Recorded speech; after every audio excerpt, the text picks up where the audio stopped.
Isoc's parents were both eremite mercenaries who rarely returned to the village after finding employment in the city. He was raised by his grandfather. Unfortunately, it was only a few years before his grandpa passed away. Isoc was still very young at the time, so various families in the village took turns caring for him so he could survive. Later, an elderly mad scholar arrived at the village.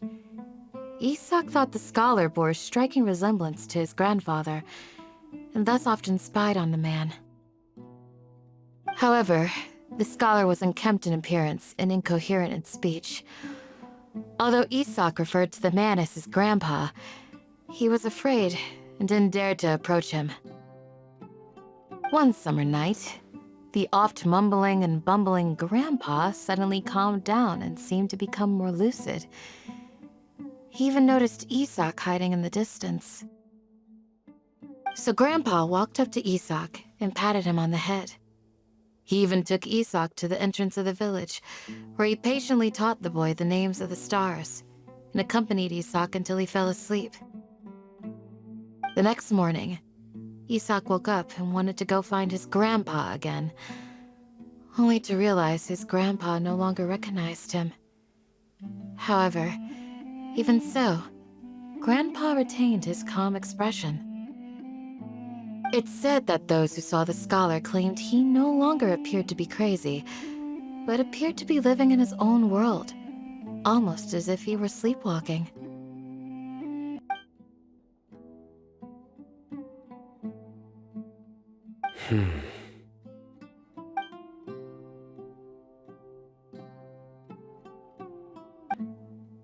As long as Isoc keeps his word and doesn't get in our way, we can take him along. Perhaps you are more compassionate than I gave you credit for. Please accept my thanks on Isoc's behalf, Sino.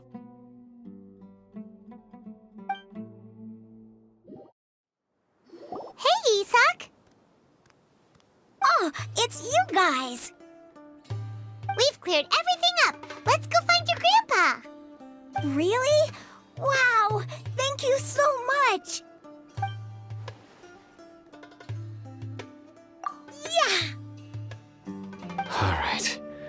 Let's ask the local residents some questions first.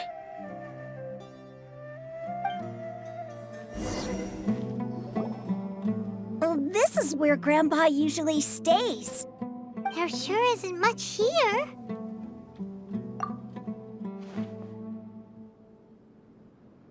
No. Incense? Please don't say it's the same one as before. But are you okay? Are you getting dizzy or need to lie down? There's a scent that you can sense, but I can't. A certain traveler here once passed out from that smell. Thankfully, Tighnari saved the day. And then he gave us a long lecture to explain all about how it worked. So, you know Tighnari? Huh? You know him too? Are you two friends? Yes. Now that I concentrate, I can also make out the scent of incense.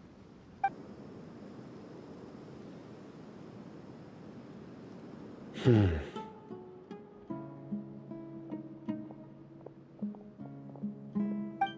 are you looking for, Sino? Here it is. Take a look right here. Paimon doesn't see anything.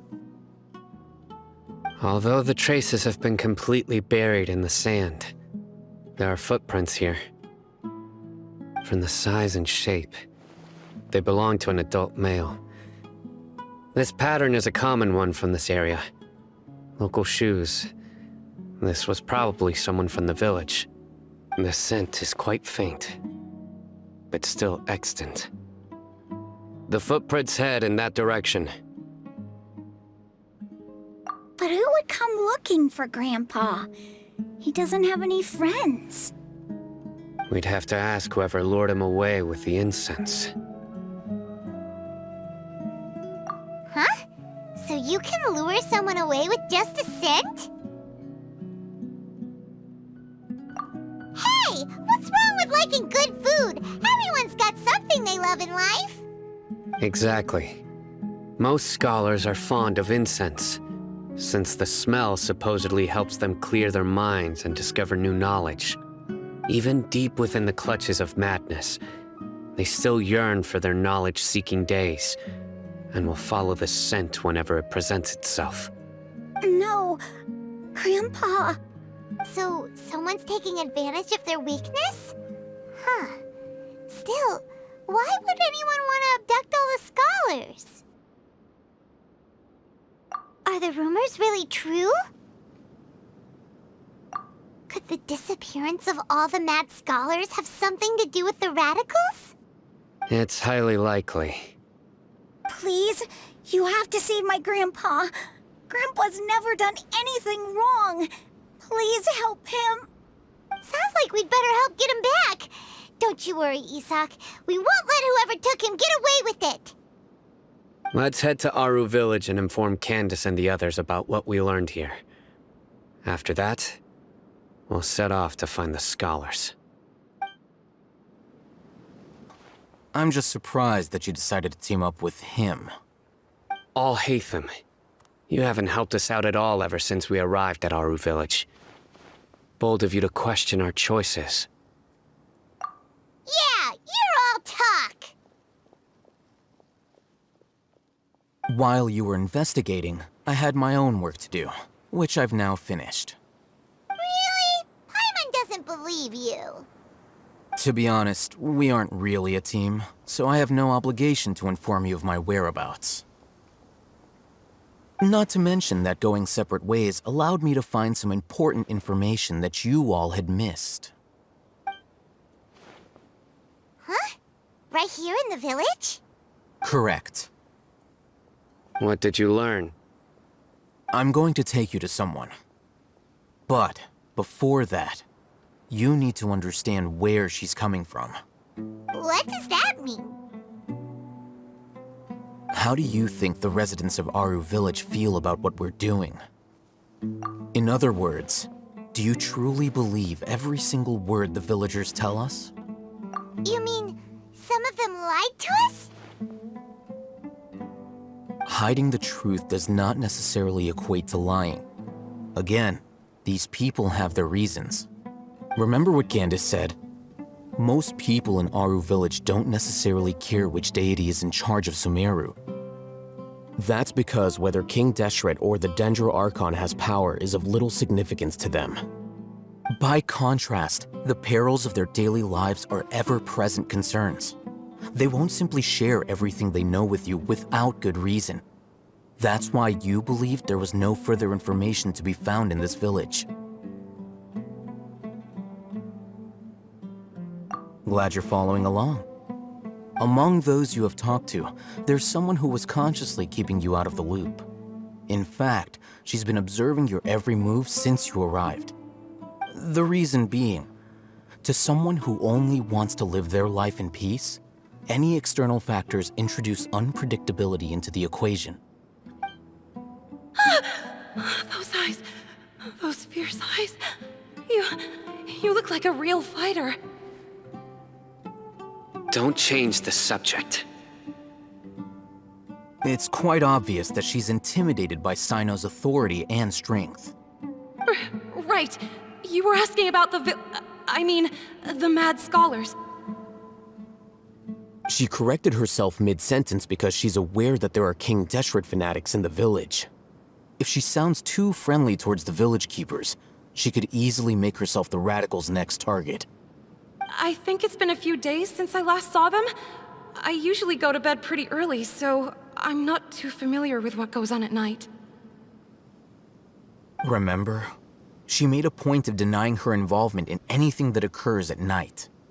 But honestly, I feel quite sympathetic towards them. Even though they act a little strange, they've helped me in the past.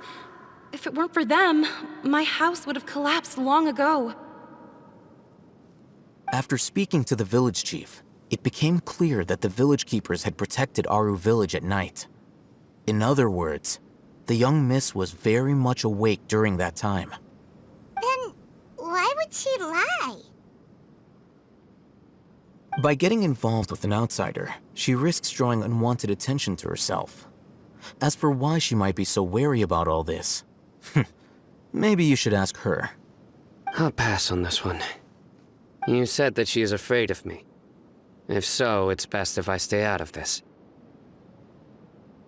We're on it!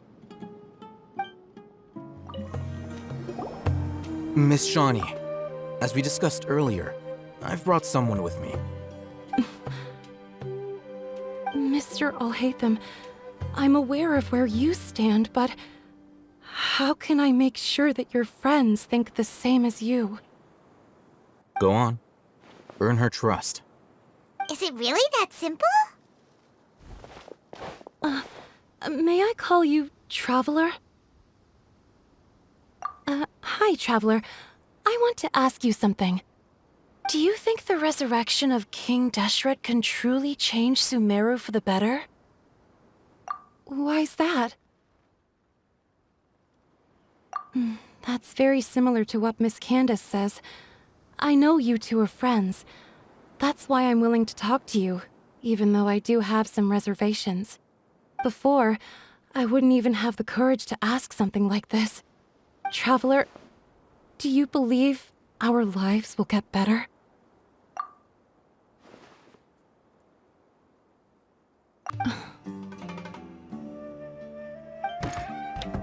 I want to trust you. My apologies for posing my questions like that. To be honest, I didn't expect you to come back for more information. Alhaitham told us you have your reasons. It's okay. We understand. The fact is that only one side of my family is desert folk. I don't really fit in anywhere in Sumeru. The village keepers who had helped me disappeared with no explanation, and I didn't dare breathe a word about it to anyone. Until now. You can tell them.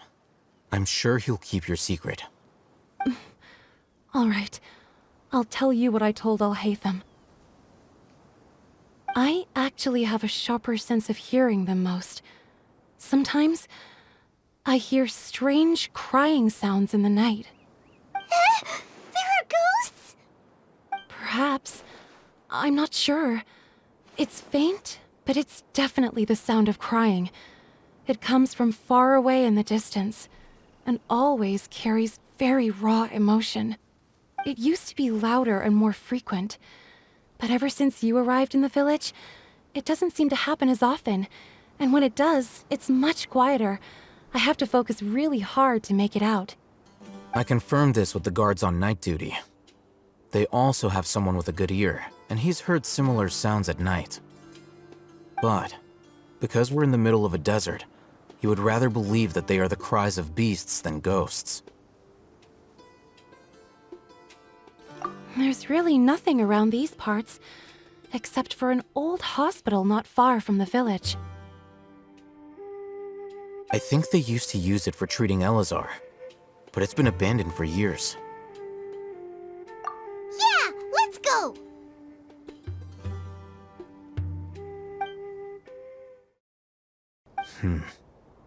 This is the one.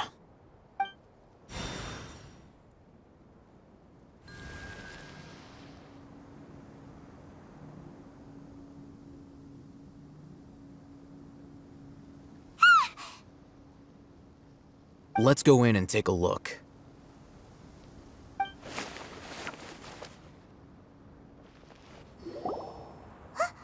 Look, there's someone over there. Good idea. Let's approach him slowly without alarming him.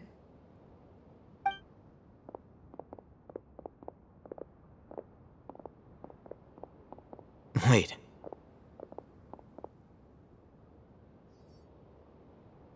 You're...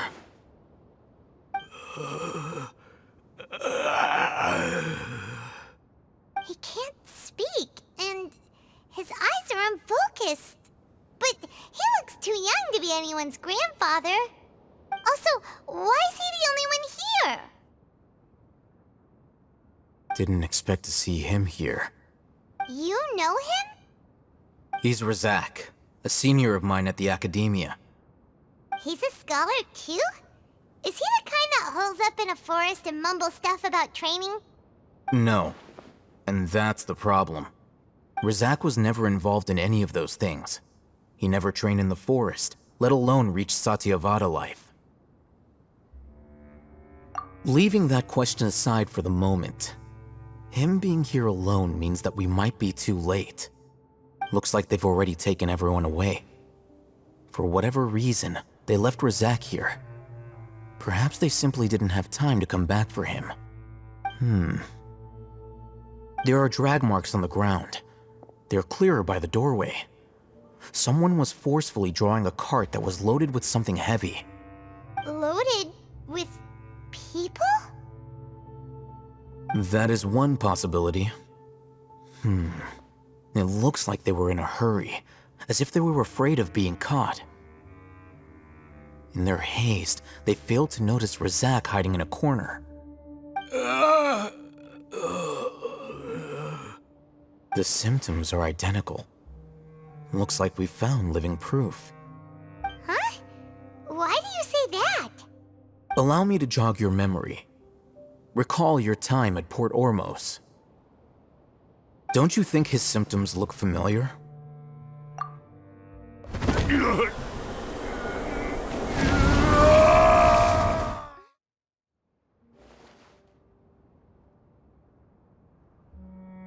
Oh, now that you mention it, they're acting the same way.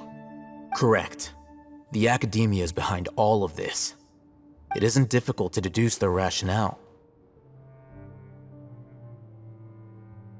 First, the Academia spread a false rumor of King Deshret's resurrection, emphasizing the role of the village keepers, the mad scholars who were exiled to Aru village. These rumors were all the persuasion that the radicals needed, and those based in Aru village leapt into action. Unbeknownst to them, of course, through rounding up the scholars, they were actually helping the Academia. As well as being able to exploit the radicals for their own ends, this scheme has one further advantage to the Academia. All the risks and responsibilities are offloaded onto King Deshret's followers. Life for the desert dwellers has been brutal ever since King Deshret's death all those years ago. Beneath the surface, feelings of desperation are widespread. Many would give everything they have for the prospect of something better. Anyone looking to exploit that for their own ends simply needs to make a few empty promises. Even if complications arise, people will see that those involved are all followers of King Deshret and look for no further explanation than differences of belief. A deep-seated mistrust of the desert and everyone in it by the rest of Sumeru will make sure of that. The notion of an Academia plot wouldn't even cross their minds. It may seem like a simple strategy, but it is able to work wonders under Sumeru's current circumstances. Oh, that makes a lot of sense. It's in line with the village chief's theory, too. But there's still one very important question. Wasn't it the Academia that brought the scholars to Aru village in the first place? Why does it want them back now? Throughout this process, one thing has changed. The scholars' identity. First, they were scholars. Then, they became lunatics. After that, they were exiles. And finally, they become missing persons. An exile is still patently a living, breathing human being. But when someone becomes a missing person, that is brought into question. If you can't find someone, you have no way of knowing what exactly happened to them. That makes missing people an ideal resource. Resource? For what exactly? One possibility is that the information in their brains could be extracted into knowledge capsules. Extracted? You mean canned knowledge comes from people's brains? With the technology of the Sumeru Academia, it's entirely possible. Perhaps the process caused them great suffering, which is why they cry out in the dead of night when no one is watching them. So, the human brain... Nope, nah, Hyman doesn't want to think about this. I'm the Academia scribe, after all. I'm familiar with their projects. Anyway, Judging by Razak's state, the contents of a divine knowledge capsule were extracted from his mind, but something went wrong in the process. Or perhaps his curiosity got the better of him, and he used such a capsule for himself. Paimon's a little confused. Can they just use anyone's brain?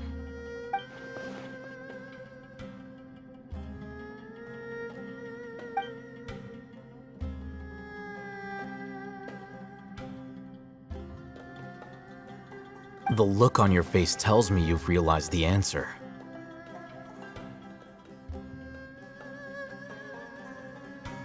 That's right. To some scholars, gaining knowledge about the gods is their entire life's pursuit. Extracting canned knowledge is just one of the extreme measures they turn to. However, I can't help but wonder, what do they seek to gain from divine knowledge? The academia is going out of their way to look for forbidden knowledge, but what is their ultimate goal? I've spent quite some time trying to analyze the contents of the divine knowledge capsule, but to no avail. It seems like my way of thinking is too different from theirs. You mean you're not even slightly interested in getting your hands on this forbidden stuff? All scholars seek to expand the horizons of knowledge, but I'm not particularly interested in gods, so I don't share their degree of zealotry. Extracting information from people as if they were lifeless objects? If this is the direction of academic progress, then the academia may as well shut its doors. Sounds like you're really against all this. Of course. The academia's actions run contrary to their rules. Whether it be academics or knowledge, everything has its boundaries. If those lines are crossed, the rules and order that govern everything in the world will be destroyed. This matter needs to be corrected, just like fixing a typo in a book. Paimon's been wanting to say this for a while. There are a lot of bad guys in the academia, but you're not one of them. You're their weirdo. You're probably right. Though I must say, I quite enjoy this feeling of being the odd one out. Uniqueness is also an asset, is it not? He won't last long if we leave him here. Let's take him with us. We'll work out our next step after we return to Aru Village.